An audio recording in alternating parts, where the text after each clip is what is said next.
Okay, so it's great to be here, and currently I lead the Generative AI initiatives at the Center for Teaching Excellence at the University of South Carolina.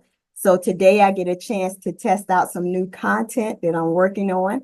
And after the webinar, you will receive access to the slides and a resource on writing effective prompts.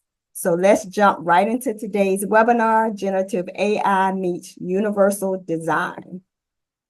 In this webinar, we'll explore how generative AI can be used to support universal design for learning principles and create more inclusive and accessible learning experiences. So by the end of the webinar, you will be able to identify UDL principles and explain how they contribute to creating exclusive and accessible learning environments. You'll be able to apply those principles for creating course content, learning activities, and assessments. And then you'll also be able to develop a plan to integrate at least one generative AI tool into your existing course. We'll start first by discussing UDL principles. Then I introduce you to generative AI or reintroduce you to generative AI, and finally explore how to merge the two. And then we'll also see throughout the presentation some practical examples, and we'll conclude with the Q&A session. UDL is a framework that guides educators in creating learning experiences that are accessible to all students, regardless of their ability or backgrounds. It's based on the idea that we should design learning experiences to accommodate a wide range of learners, rather than trying to adapt students to fit a one-size-fits-all approach. UDL is grounded in three principles: provide multiple means of engagement, representation, and action and expression. These principles work together to create a learning experience that is motivating, informative, and is supportive for all students. So let's take a closer look at these three principles of UDL. Engagement is the first principle of UDL and focuses on the why of learning.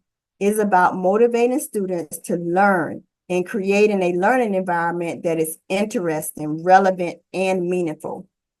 Offer students options for how they can access and interact with course content.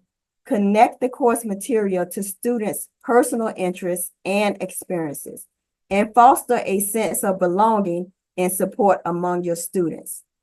The second principle is representation, which focuses on the what of learning.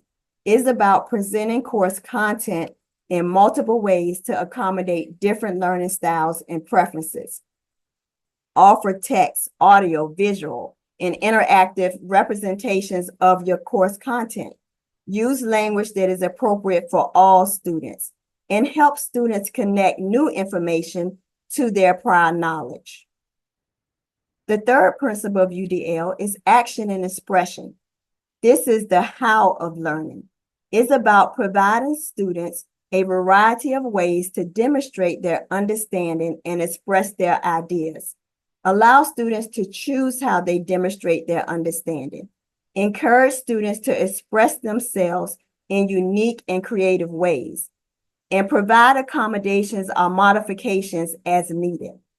By implementing these strategies, you can create inclusive and accessible learning environments that cater to the diverse needs of your students. For the next few slides, we will look at some statements that illustrate each of the three UDL principles: engagement, representation, and action and expression. So we'll start with the first poll. And I ask you to read the question, or I can read it to you. An instructor provides both audio and visual versions of a lecture. And you want to choose either, if this is either engagement, representation, or action and expression. So Providing both audio and visual versions of lecture slides is a strategy for providing multiple means of representation. So representation focuses on the content and formats used to present information. So here's the next statement. A teacher offers students a choice of projects related to a unit topic. And so is this engagement, representation, action, and expression? So we'll get that poll pushed out to you. Great. So action and expression at 70%, and engagement is at 29%. So I'm going to stop sharing that. And let's look at our response.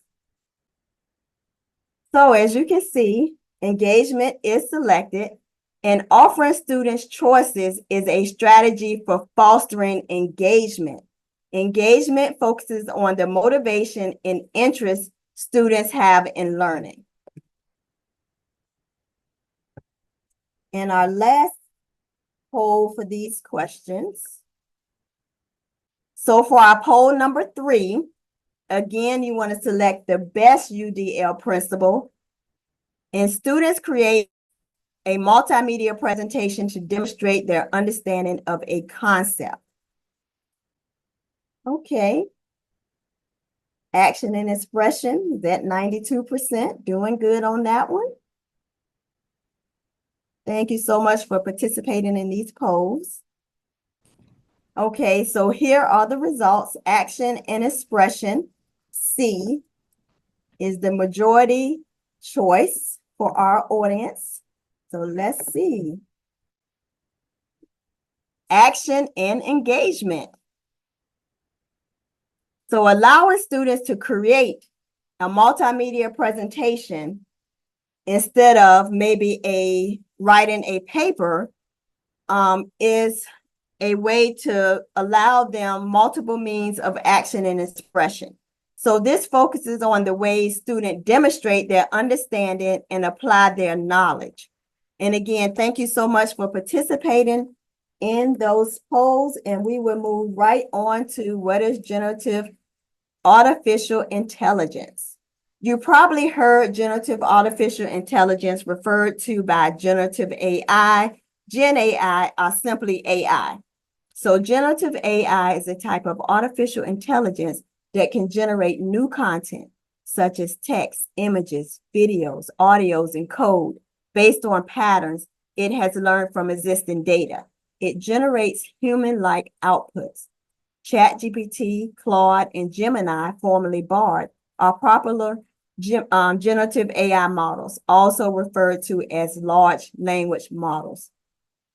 We won't get into ethical considerations and data privacy, but know that generative AI models can produce biased responses. Also, there are concerns about how data is stored, who has access to it, and how it's used. This is beyond the scope of this presentation. So we would do a quick poll so that we can find out how familiar you are with generative AI. And Tom, you can go ahead and launch that poll, please. Okay, the majority of the folks on this webinar today are very familiar with it and somewhat familiar with it. And Tom, you can stop sharing and push those results out so we can see them, so the participants can see them. Thank you. Yes, can you see the results now? Yes, I can. Great. Good. So somewhat familiar and very familiar. So what I'm covering today, hopefully you will gain some new knowledge from something I say, especially about using these particular generative AIs and merging it with meeting the UDL principles. So let's start with ChatGPT. ChatGPT is based on OpenAI's GPT-4 and best known for its conversational interaction with a focus on natural language understanding and generation. Whether it's answering questions, engaging in creative dialogue, or helping in specialized areas like coding, math, or literature, ChatGPT is designed to adapt to various needs. It provides a dynamic, interactive experience, encouraging inquiry and discussion. However, ChatGPT does not have real-time access to the internet. It cannot browse the web or access new information or updates that occur after its training. It can provide information, answer questions, and generate content based on that knowledge. Last updated October 2023.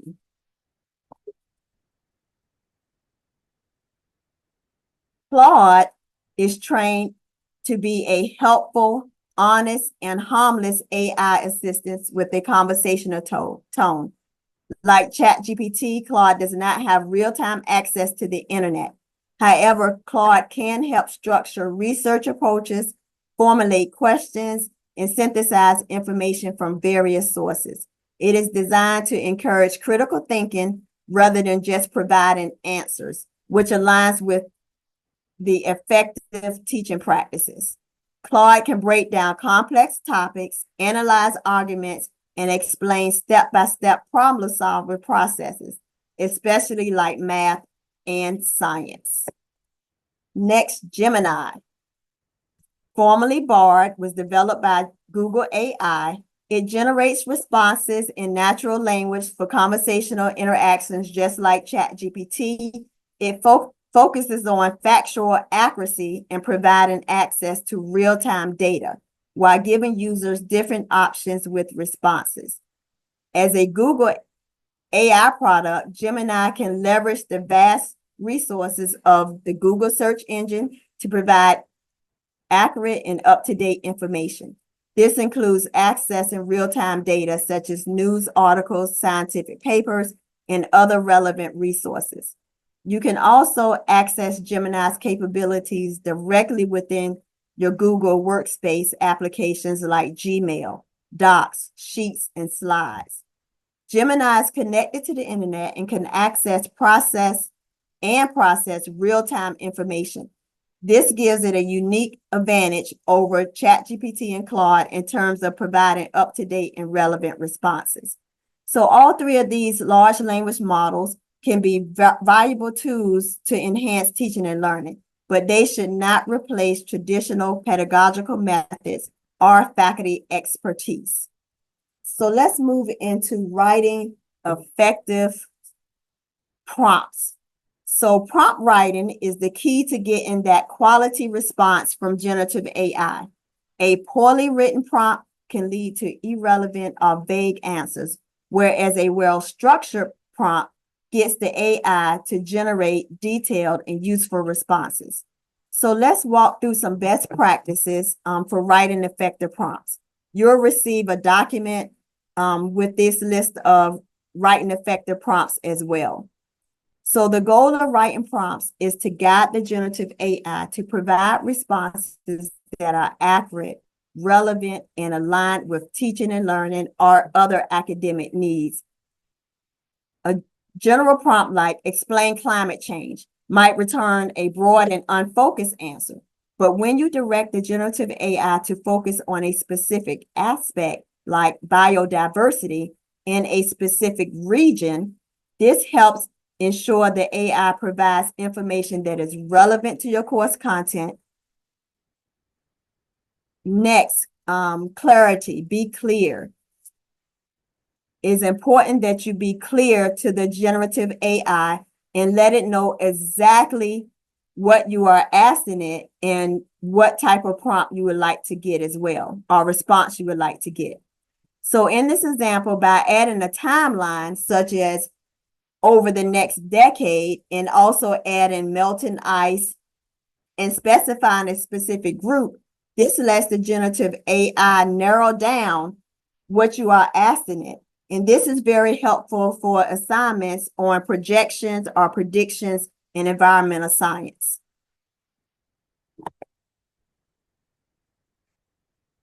When you provide a context or role, you're giving the generative AI a specific lens to frame its response.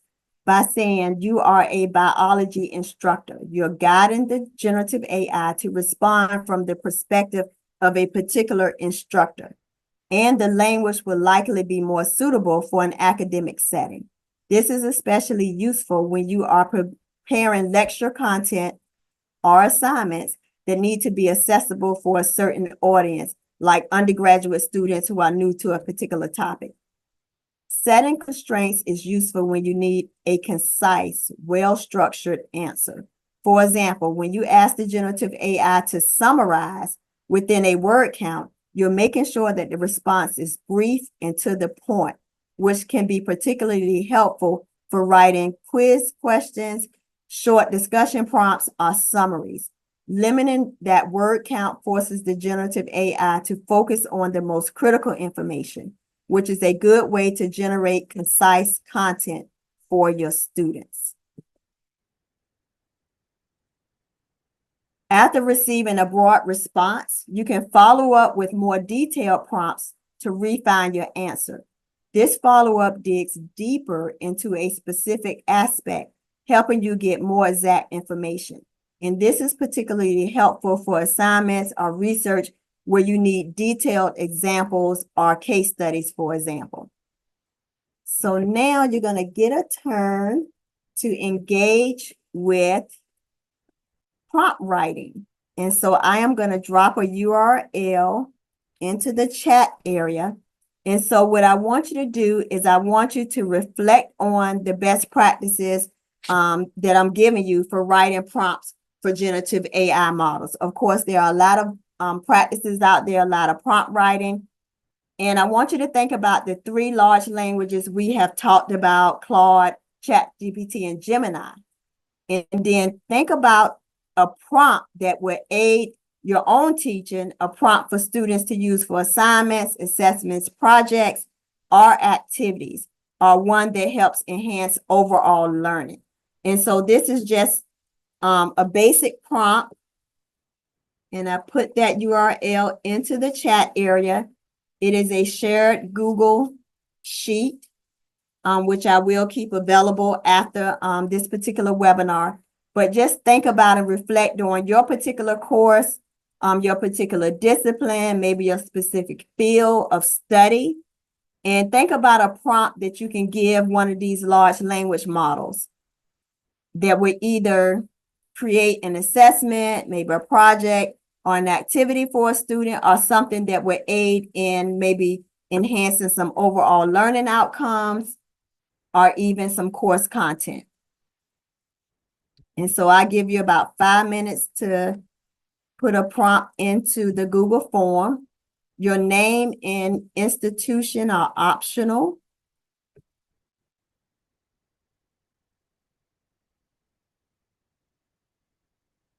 And let's see what's coming in.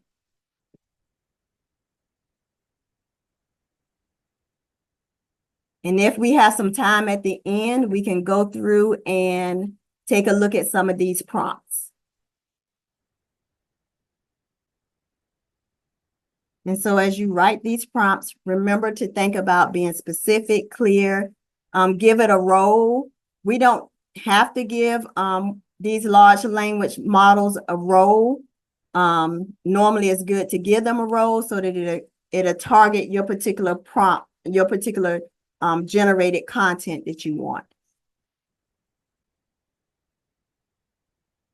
Okay, I still see a couple of coming in. I see one on generating some case studies. Great. Comprehensive checklist.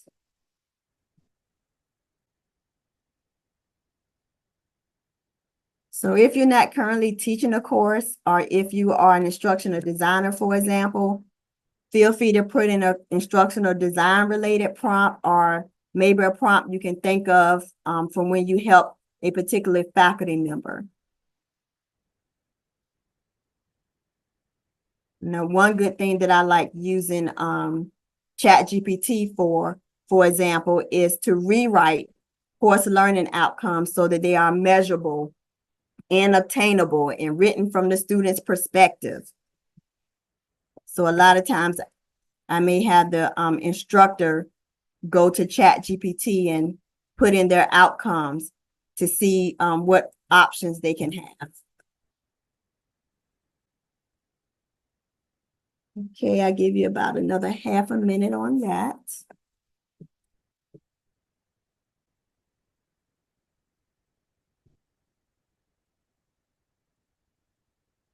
And thank you so much for your responses in that Google Sheet.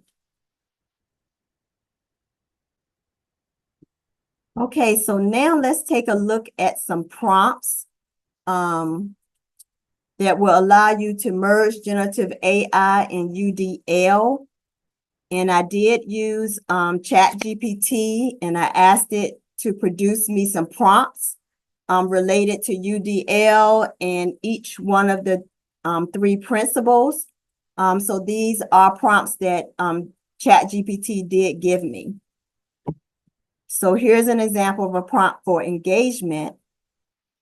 And remember, the engagement principle focuses on motivating learners and keeping them engaged by providing options that suit their individual interests, their learning preferences, and their needs. So Gemini can generate real scenarios, case studies, or examples that connect the content to students' interests or future careers.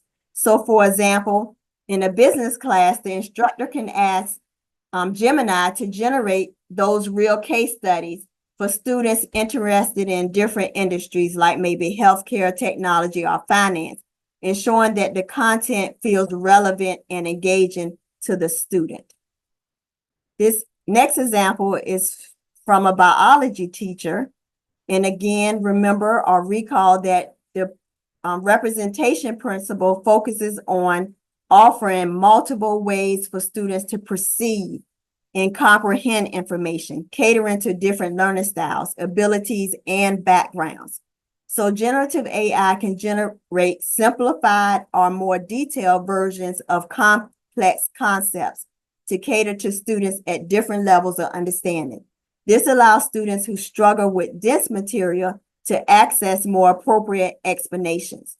So for example, in a biology class, the instructor can use ChatGPT to create both a simplified explanation and a more advanced description of cellular respiration.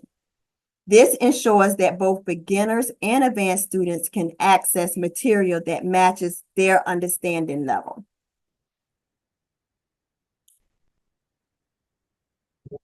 Sorry, I went forward one too many.